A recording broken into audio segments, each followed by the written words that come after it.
Mesdames et messieurs, bonjour. À la une, accusée par le CDP de boycotter leur activité, la radio-télévision du Burkina se justifie, et ce par une conférence de presse qui a eu lieu ce matin. Le point dans ce journal.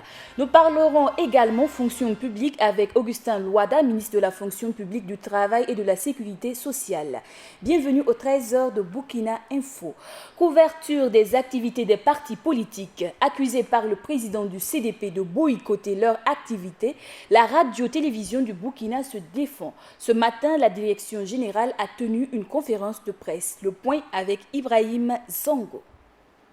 Ce présidium en face de ce public au studio de présentation de la télévision nationale du Burkina n'est ni en face d'un public de Faso Academy, encore moins de Rimdogo. Il s'agit là d'une conférence de presse de la direction générale de la radiodiffusion télévision du Burkina, RTB.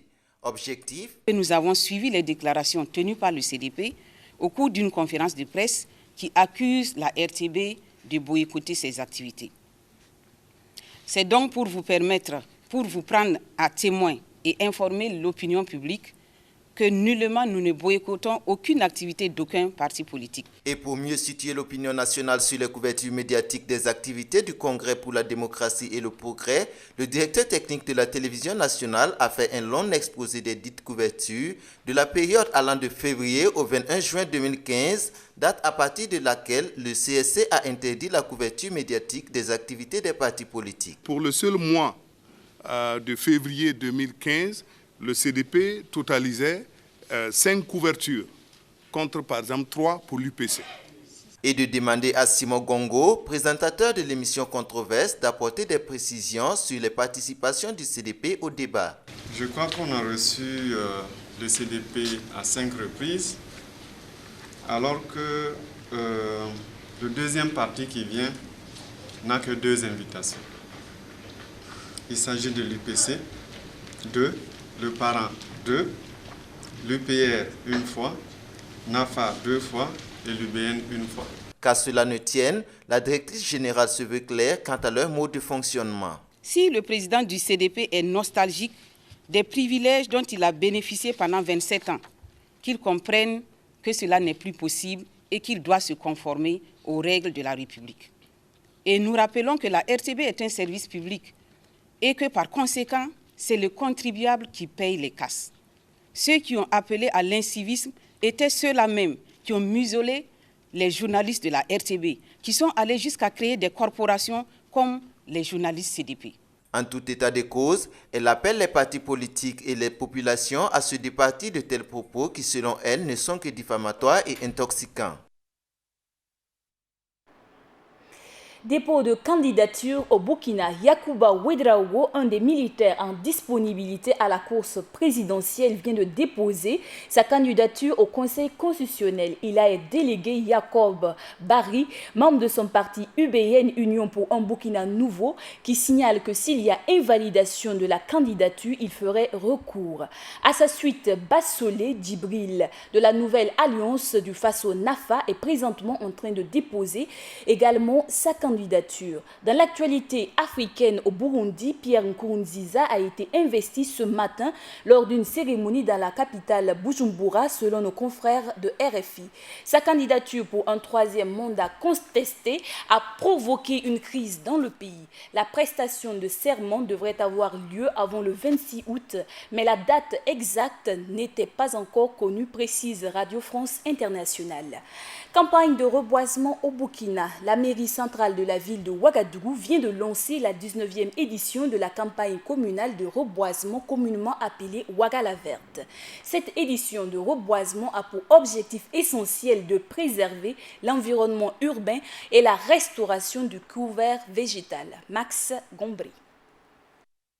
Lutter contre l'érosion et le réchauffement climatique, c'est entre autres l'objectif de lancement de la 19e édition de l'opération Ouaga la Verte dans l'arrondissement 4 de Ouagadougou.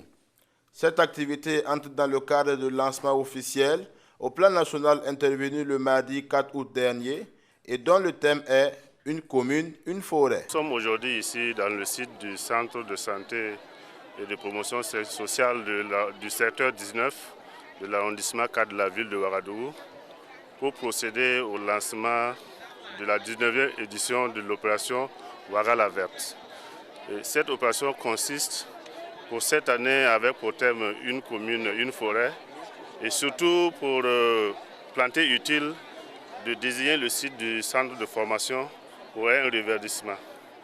Vous n'êtes pas sans savoir que ces sites reçoivent du public et il est de bonne loi que lorsque les gens viennent ici pour des soins, qu'ils puissent trouver de quoi s'y abriter à l'homme. Ainsi, environ 40 000 plants d'espèces diversifiées seront mis en terre, dont 320 au niveau du centre de santé et de promotion sociale de Somgandé. Ce matin, nous allons mettre en terre environ 40 000 plants pour mettre en terre sur l'ensemble du territoire communal. Les espèces choisies, ce sont des manguiers, comme on vient de le dire, des eucalyptus, des terminalia, des mélinas, des flamboyants, des nérés, c'est-à-dire des espèces, beaucoup d'espèces locales. L'innovation de cette année se situe au niveau de l'entretien de ces plants. Nous avons mis à la disposition la commune avec un budget à hauteur de 20 millions, plus de 20 millions, à acheter des grilles de protection afin de protéger ces plants. Et bon, nous avons aussi insisté sur le fait que chacun doit planter utile.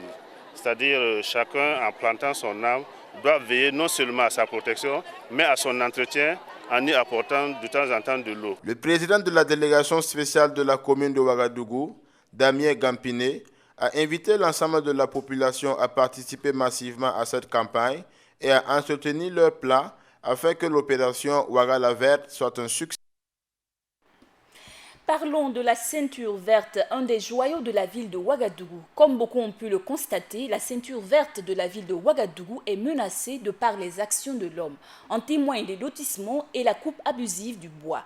Qu'est-ce qui peut être fait afin de la rendre son lustre d'antan? Suivez ce reportage de Viviane Bama. Créée en 1996 avec entre autres objectifs la protection de la ville en diminuant l'influence des vents de poussière, la production de bois et la création des emplois et des revenus verts, la ceinture verte de Ouagadougou a fait du chemin. On parlait de ceinture quand c'était vraiment à la périphérie. Comme maintenant, cette bande-là se trouve à l'intérieur de la ville, on parle plutôt de bande verte au niveau de la ville. Sur environ 21 km, avec une largeur de 500 mètres. Ce qui a été réalisé comme couverture végétale, c'est environ 1032 hectares qui ont été reconstitués par cette mission forestière allemande qui appuyait le ministère de l'Environnement et du Développement durable. 39 ans après, la ceinture verte a certes fait du chemin, mais le constat est que les efforts sont en train d'être annulés par les actions de l'homme. Compte tenu toujours de cette forte pression qui existe, chaque année les gens passent, ils coupent. Bon, ça fait que la croissance est devenue pratiquement nulle. Ça, c'est le premier volet. Deuxième volet, les gens ont construit des habitations à l'intérieur, comme zone non lotie. Un troisième facteur, il y a aussi qu'il y a existé certains maires d'arrondissement qui ont procédé à des lotissements à l'intérieur de cette ceinture verte-là qu'ils ont attribuée à des gens. En vue de reconstituer les superficies perdues et dans l'espoir de les augmenter, le ministère de l'Environnement procède chaque année à des reboisements. La thématique même du reboisement qui est une commune, une forêt pour lutter contre la désertification. La commune de Ouagadougou, avec ses 12 arrondissements, est fortement interpellée à s'impliquer donc pour la réhabilitation de cette ceinture verte-là. C'est la première année de ce processus de réhabilitation-là. Alors, si on arrive à mettre en terre 10 000 plants qui sont entretenus, c'est déjà quelque chose. Mais au-delà des reboisements, il est impératif que des actions de sensibilisation soient menées afin de faire prendre conscience aux populations ouagalaises de l'utilité de la préservation de cette ceinture verte. Et pour ce faire, nous avons déjà affecté des agents à ce niveau. Nous envisageons de créer avec l'appui du ministère 3 postes de contrôle sur toute la ligne et de solliciter également des moyens roulants pour permettre aux effectifs qui sont là-bas de pouvoir faire une surveillance permanente de cette ceinture. L'urbanisation à grande échelle de la ville, conjuguée aux actions humaines, n'arrange en rien la lutte engagée par les acteurs de l'environnement en vue de préserver les espaces verts à Ouagadougou. Pour faire aboutir le projet de la ceinture verte, initié depuis 39 ans aujourd'hui, la contribution de tous sera nécessaire. Aux amateurs de Chitoumou, sachez qu'actuellement la 11e édition du Chitoumou bat son plein à Bobo-Dioulasso sur le plateau Omnisport de Yéguéré. Cette chenille, en plus de se retrouver dans différents mets, a des vertus thérapeutiques. À la découverte du Chitoumou avec Moniratou Lougué. Du 19 au 23 août 2015 a lieu à Bobo-Dioulasso la 11e édition de la fête de la chenille ou Chitoumou autour de l'identité culturelle des Bobo Mandare. Un thème choisi pour rendre hommage à la communauté Mandare, première à s'intéresser à cet aliment très nutritif. Une cinquantaine d'exposants participent aux catégories exposition vente et exposition art culinaire. À cette occasion donc, le Chitoumou est exposé sous toutes ses formes, fraîches, séchées, en poudre ou préparées. Les Chitoumous, qui sont les chenilles de karité, sont des prédateurs spécifiques de l'arbre de karité. Ils sont issus d'un papillon qui pond des milliers d'œufs qui évoluent successivement pour devenir des larves, puis des chenilles. Elles se nourrissent exclusivement de feuilles de karité et apparaissent à chaque saison hivernale. Les chenilles s'accommodent à plusieurs mets. C'est ainsi que l'on retrouve des brochettes, de la pizza ou du sandwich de chenilles. On les retrouve dans des préparations culinaires comme la sauce sumbala, la sauce d'arachide, sauce graine et peuvent s'accompagner avec du pain, du riz, du thon ou du foutou. En plus de son goût, la chenille est réputée pour sa valeur nutritionnelle et thérapeutique. Chez les hommes, on dit que les chenilles donnent beaucoup de sang quand on les consomme et aussi qu'ils peuvent guérir des maux de ventre et prémuniraient contre la folie. Chez les animaux, c'est un bon déparasitant qui peut aussi soigner le hoquet des chiens et même la rage. En termes de valeur nutritionnelle, 100 g de parties comestibles de chenille fournirait 430 kcal à l'organisme. La teneur en protéines varierait de 53,9 à 63 g. Sa teneur dépasse celle en protéines du poulet rôti et même de certains autres aliments que l'on consomme. Les Chitoumous renferment d'autres nutriments tels que la vitamine A avec une teneur d'environ 80 microgrammes de rétinol. Cette vitamine intervient dans la croissance, la vision pour ce qui concerne l'intégrité de l'œil, aide à lutter contre les infections et intervient dans la protection de la peau et de l'épithélium. Il y a aussi le calcium dont la teneur est de 185 mg et le fer 2,3 mg. Les protéines sont ceux qui participent à tous les aspects de la vie de l'homme, comme l'aspect structural, biochimique et énergétique. Les chenilles sont prisées par bon nombre de Burkinabés, mais en dehors de la période allant de juillet à septembre, il est difficile d'en trouver à cause du problème de la conservation. En outre, cet aliment est de plus en plus exporté du Burkina, diminuant ainsi la disponibilité du produit pour la consommation locale. ActuNet à présent, l'actualité vue de la toile en ce jour porte sur le déferment de Arthur Kafando, ministre de l'Industrie, du Commerce et de l'Artisanat sous Blaise Compaoré à Lamako. Lassane Ouedraogo. Arthur Kafando, ancien ministre du régime Compaoré déféré à la maison d'arrêt et de correction de Ouagadougou. Et pourtant, dans un premier temps, des informations faisaient état de sa probable fuite.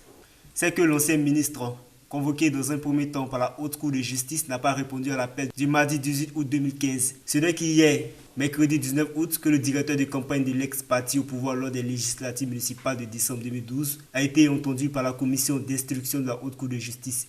Il a ensuite été mis sous mandat de dépôt et conduit à la maison d'arrêt et de correction de Ouagadougou, rapporté par le site d'information Burkina 24. Arthur Kafando a été mis en accusation devant la Haute Cour de justice par le Conseil national de la transition pour des faits de faux et usage de faux, détournement de deniers publics portant sur la somme de 78 865 000 francs 595 000 francs CFA. Le média en ligne rappelle que deux ex-ministres, Jérôme Bougma et Jean-Bertin Ouedraogo, ont également été écroués à la maison d'arrêt de correction de Ouagadougou des faits de malversation commis lors de l'exercice de leurs fonctions. Abdoulaye Taram, un internaute de B24, ne croit pas en ces procédures. Arthur a détourné 78 millions, c'est bien de l'entendre. Guiraud en avait combien dans sa cantine? Son verdict, vous savez, je n'attends rien de ces arrestations, franchement.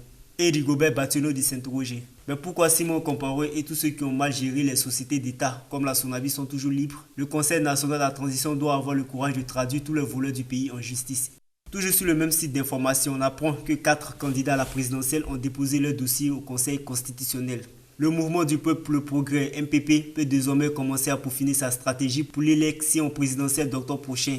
Roch-Marc Christian Kaboré, le président et candidat du parti, a effectué son dépôt de candidature ce mercredi 19 août 2015 au Conseil constitutionnel en présence de quelques militants du parti selon B24.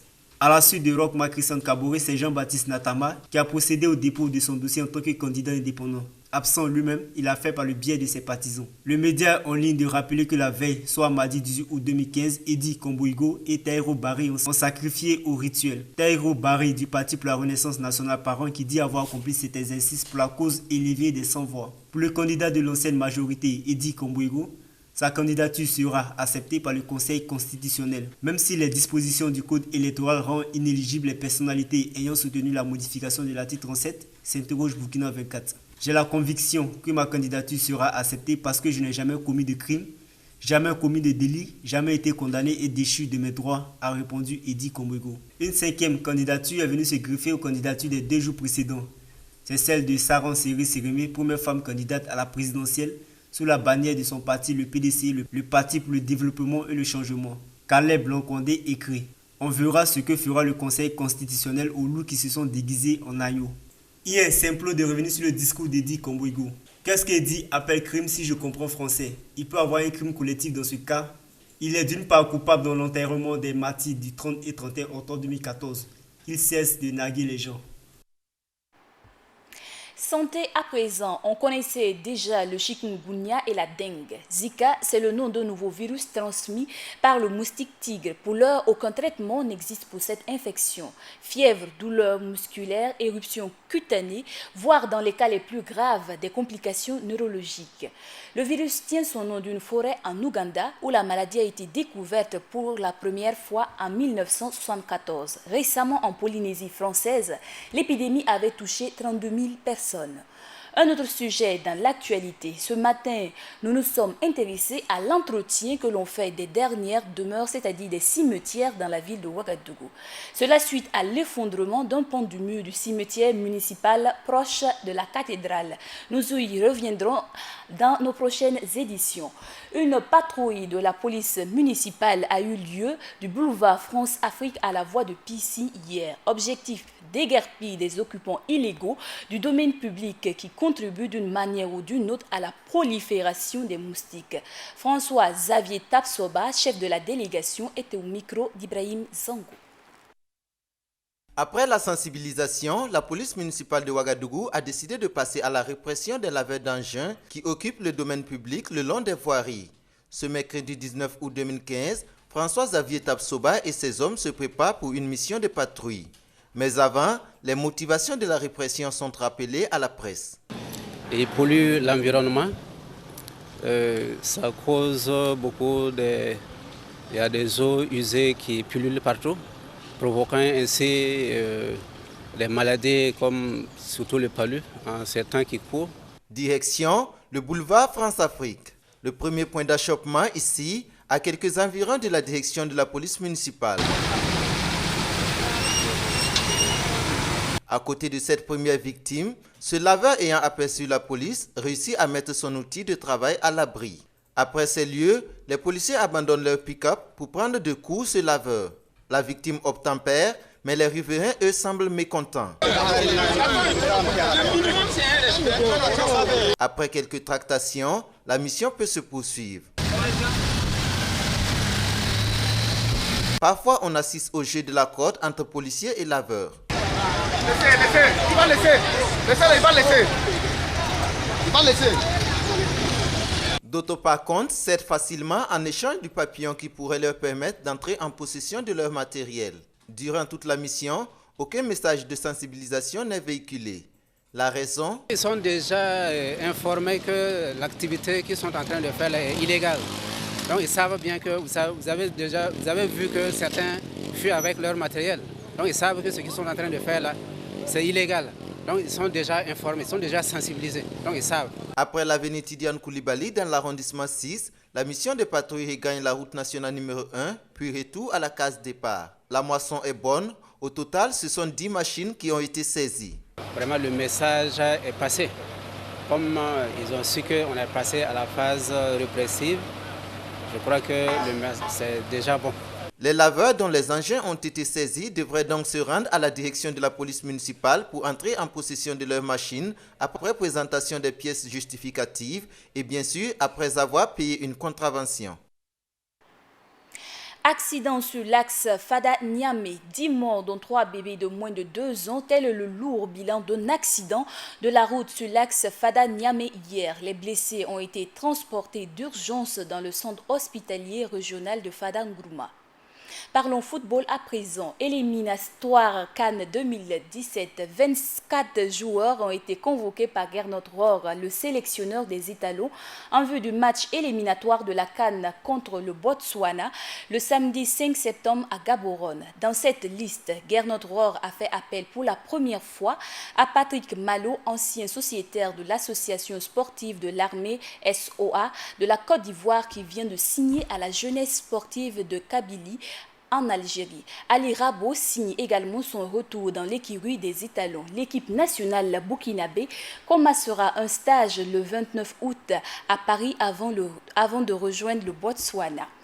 Hommage au griot, c'est le nom de l'album que l'artiste musicien Chris B vient de mettre sur le marché discographique. Cet opus solo de 12 titres a été enregistré entièrement en live à Bobo Dioulasso. Mouniratou Lougui.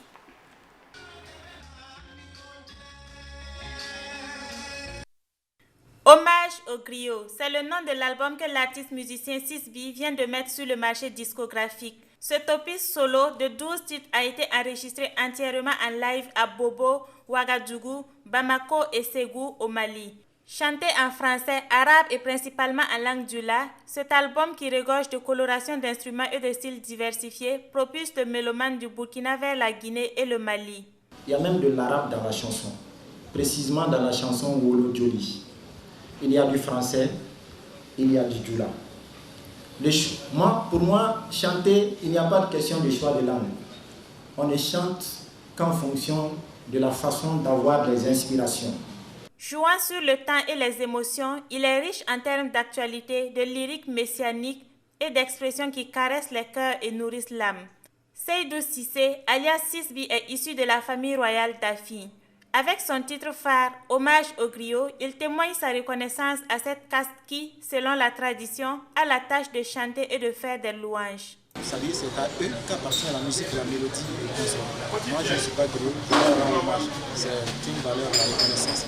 L'artiste a d'abord évolué en duo avec LG, un groupe qui a 2 albums à son actif, dont un paru en 2009, Sacré Koundé de la Révélation et Koundé de l'Espoir en 2010.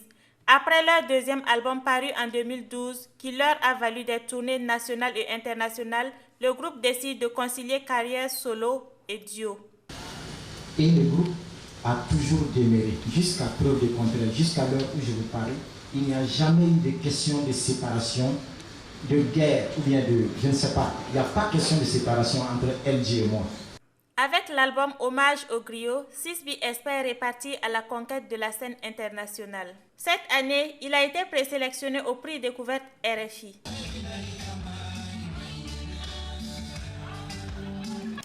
Culture, festival de danse. Dans le cadre d'un brassage culturel international, la compagnie Yankani a été invitée en Algérie du 5 au 12 août dernier.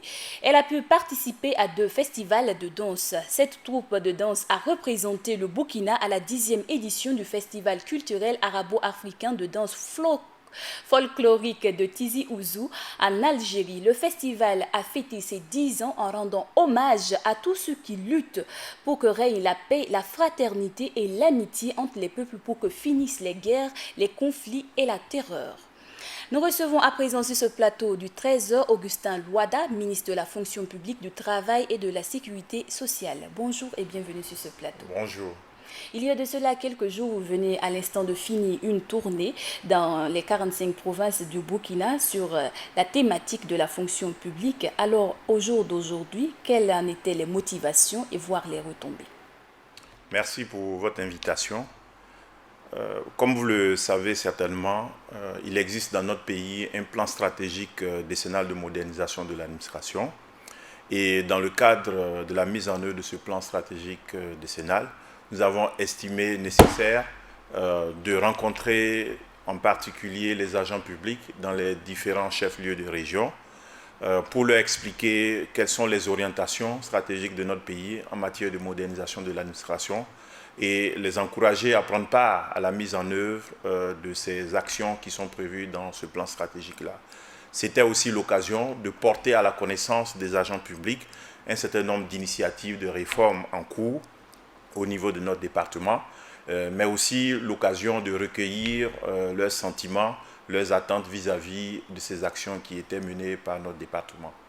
Une tournée qui a été marquée par une difficulté en termes de communication avec les fonctionnaires présents à certaines de vos rencontres. Alors, quel rôle estimez-vous que vous jouez présentement, parce que l'on pense que vous jouez un rôle représentatif alors qu'il doit être beaucoup plus actif? Je voudrais quand même rectifier, il n'y a pas eu de difficulté de communication. Je pense que partout où nous sommes partis, le message a été bien perçu par ceux qui nous ont écoutés et nous avons reçu aussi 5 leur message. Donc je pense qu'en termes de communication, les agents ont compris ce que nous sommes en train de faire et nous avons compris également leurs attentes. Bon, bien sûr, il y a des frustrations, il y a des attentes particulières. Le gouvernement travaille à y répondre. Rome ne s'est pas bâtie en un jour, donc ce n'est pas la transition qui va régler tous les problèmes de l'administration publique au Burkina. Donc de ce point de vue, j'étais préparé à ce que je sois interpellé sur un certain nombre de sujets de préoccupation. Nous avons essayé d'apporter des éléments de réponse. Donc, contrairement à ce qu'on pourrait croire, au niveau du département de la fonction publique, nous sommes à pied d'œuvre pour faire aboutir un certain nombre de processus de réforme en cours depuis très longtemps.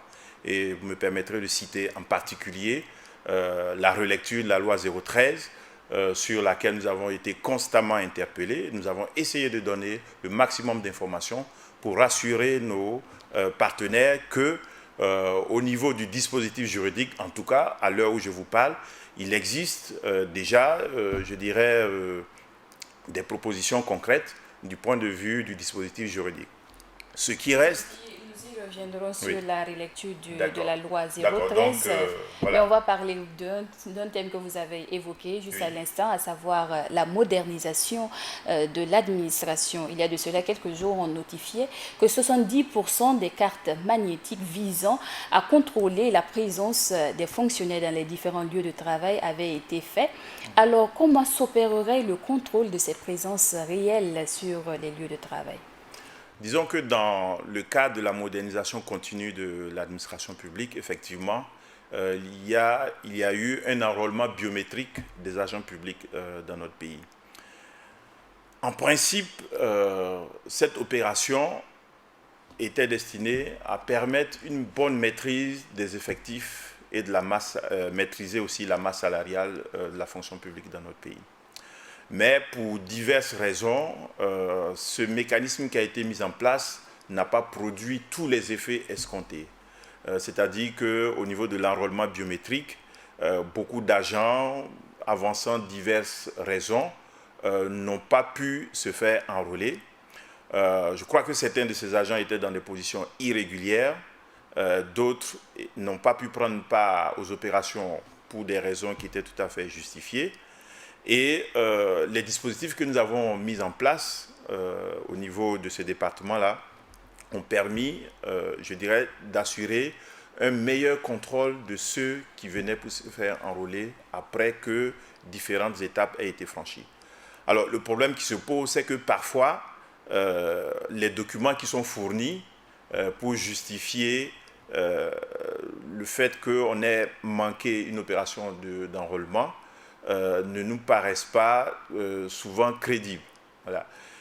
Le problème, c'est que nous n'avons aucun moyen de contrôle. Lorsque quelqu'un me dit que depuis que les opérations d'enrôlement biométrique des agents publics, depuis que ces opérations ont commencé, il n'en a jamais entendu parler, j'ai de bonnes raisons de croire que ce n'est pas vrai. Donc, nous sommes obligés de compléter ce dispositif-là par différents mécanismes qui permettraient de s'assurer que ceux qui ont reçu les cartes biométriques sont bel et bien présents au poste. Voilà. Et donc, c'est important, effectivement, que l'administration s'assure que les agents pour lesquels les contribuables se saignent qu'ils méritent bien leur salaire et qu'ils sont présents au poste. Donc ça veut dire quoi? Ça veut dire que ce que nous envisageons de faire, c'est de mettre en place des dispositifs à différents niveaux de l'administration où les agents passeraient pour se faire signaler à l'aide de leur carte magnétique, en tout cas comme présents à leur poste. Et quelles pourraient être les retombées pour l'État? Donc, je crois que c'est toujours dans cet effort de maîtriser les effectifs et la masse salariale. C'est-à-dire que si il y a des agents qui n'auraient pas dû être enrôlés et qui ont été enrôlés pour diverses raisons, si on met en place un mécanisme qui montre que ces agents-là ne sont pas présents à leur poste, mais on va prendre les actes juridiques qui s'imposent, notamment arrêt des salaires, licenciement, quitte à ce qu'ils produisent les preuves que ce ne sont pas des agents fictifs, entre guillemets. Voilà. Ok. Une autre thématique aujourd'hui dans l'actualité, c'est celle de la loi visant à mettre en place au niveau de la fonction publique les journées continues. Alors comment cette situation va s'opérer réellement sur le terrain? Disons que les horaires de travail dans la fonction publique sont régis par un décret. Donc il ne s'agit pas d'un texte législatif à proprement parler. Donc c'est un décret effectivement qui pourrait remplacer ou modifier le décret actuellement en vigueur qui date de mai 2003, qui définit les horaires de travail dans les services publics. Alors, nous partons du constat que la journée continue est pratiquée par une bonne partie de nos agents publics. Si vous travaillez à Burkina 24, à Ouaga 2000 et que vous habitez à Kilouin, ce n'est pas évident pour vous de rentrer à midi et de revenir à 15 heures et de vous présenter, je dirais, frais et dispo à votre poste de travail. Et donc, je vous signale que c'est Burkina Info et là aussi je vous signale également que dans cette perspective de mettre en place les journées continues, est-ce que l'État a pris en compte la restauration et le déplacement et encore plus le fait que les parents sont obligés aussi d'accompagner leurs enfants à l'école? Je voudrais signaler que nous avons mené des réflexions. Il y a une étude qui a été menée par notre département pour faire le point de la situation. Effectivement, il y a des difficultés qu'il ne faut pas nier.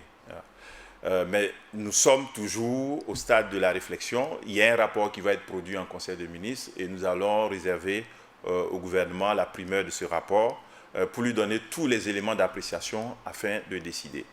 Je suis d'accord qu'effectivement, la mise en place de la journée continue requiert aussi bien de la part de l'État que des agents publics un effort d'adaptation.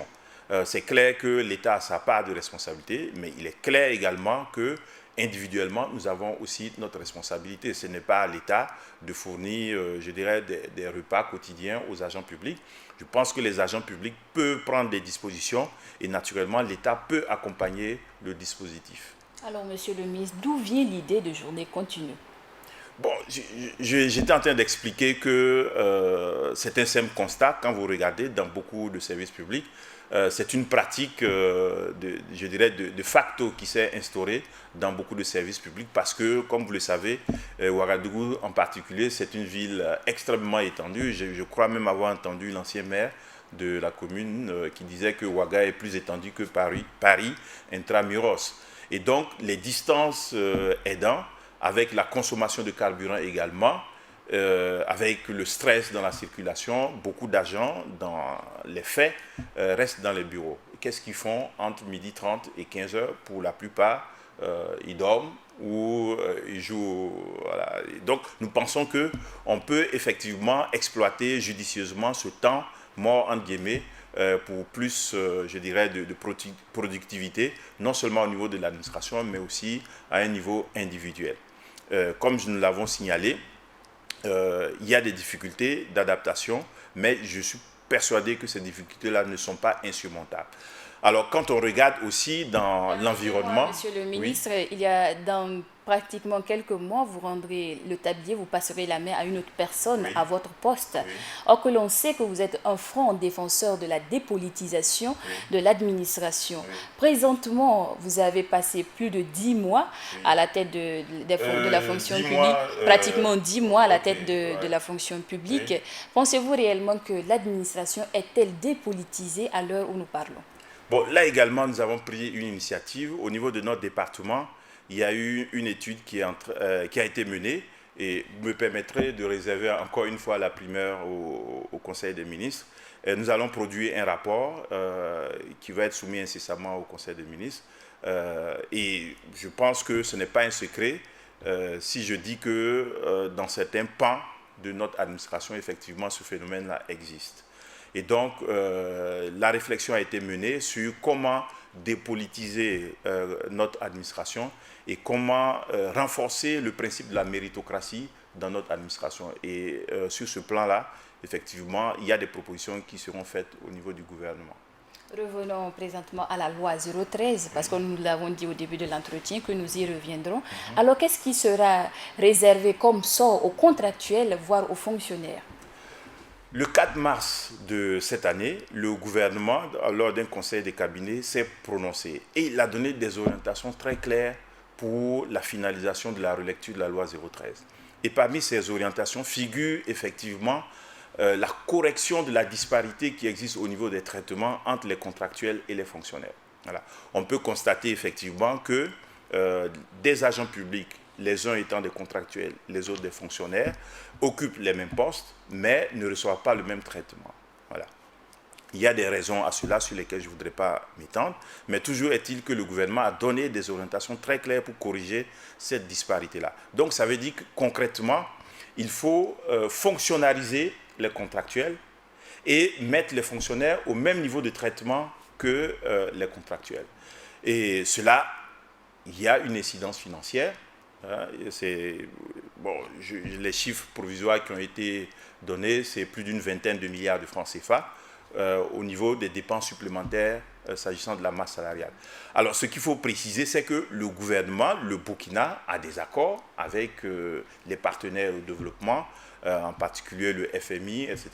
Et il y a quand même des conditionnalités aux différents appuis budgétaires qui sont apportés à notre pays, qui lui permet, en tout cas, cet appui-là, de la communauté internationale, de tenir son budget en équilibre au niveau des recettes et au niveau des dépenses. Les engagements qui ont été pris, c'est que le Burkina doit tout faire pour maîtriser sa masse salariale. Parce que cette masse salariale fait plus de 40% des recettes propres. Et donc, si nous augmentons les dépenses, ça veut dire qu'il va falloir augmenter aussi les recettes pour qu'on puisse maîtriser ce ratio ou du moins le réduire. Voilà. Et donc, nous sommes en pourparlers avec le ministère de l'économie et des finances sur comment y parvenir parce que cette relecture, contrairement à ce que les gens pensent, pose problème, pas sur le plan juridique, mais sur le plan du financement. Et le gouvernement est en train de réfléchir là-dessus, sur comment trouver une solution pour couvrir cette dépense-là. Et tout en restant dans le respect aussi des engagements pris avec les partenaires de développement et dont les appuis budgétaires permettent à l'État de continuer à payer ses fonctionnaires et d'assurer un minimum du fonctionnement.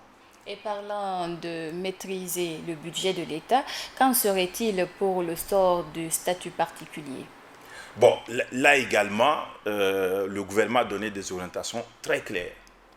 Les statuts particuliers, oui, mais en suivant les prescriptions de notre Constitution. Quand vous regardez effectivement notre Constitution, elle dit en son article 101 que s'agissant pour certaines catégories d'emplois, les magistrats, les auxiliaires de justice, les officiers ministériels, on peut envisager que leur statut soit adopté par la loi. Donc ça veut dire que les catégories d'agents qui ne rentrent pas dans, je dirais, les prescriptions de la Constitution, on ne peut envisager des statuts particuliers que par décret. Voilà. Et donc, il faut distinguer les statuts autonomes, qui sont ceux des magistrats, des auxiliaires de justice et assimilés, adoptés par la loi, et puis les statuts particuliers qui sont adoptés par décret, en application du statut général des agents publics. Voilà. Et donc, c'est cette orientation qui a été donnée par le gouvernement. Je sais que dans ce pays, quand les gens revendiquent un statut particulier, ils revendiquent des indemnités qui leur permettraient de prendre... Enfin, en tout cas, si, je sais que c'est la question des finances. Voilà. Le temps, et heureusement que vous parlez Mais de la pour question des finances. moi, il faut dissocier ces deux aspects. Les statuts particuliers par application du statut général, oui, on peut les envisager, mais la question des indemnités, pour moi, c'est une question qui doit être traitée séparément et c'est le ministère de l'économie et des finances qui est compétent pour cela. D'accord, merci beaucoup. Merci. C'est tout pour cet entretien avec Augustin Louada, ministre de la Fonction publique, du Travail et de la Sécurité sociale. Entretien qui met fin au journal du 13h sur la chaîne Burkina Info. À tous ceux qui nous suivent à Ouagadougou et partout ailleurs dans les 45 provinces du Burkina, en Léguime.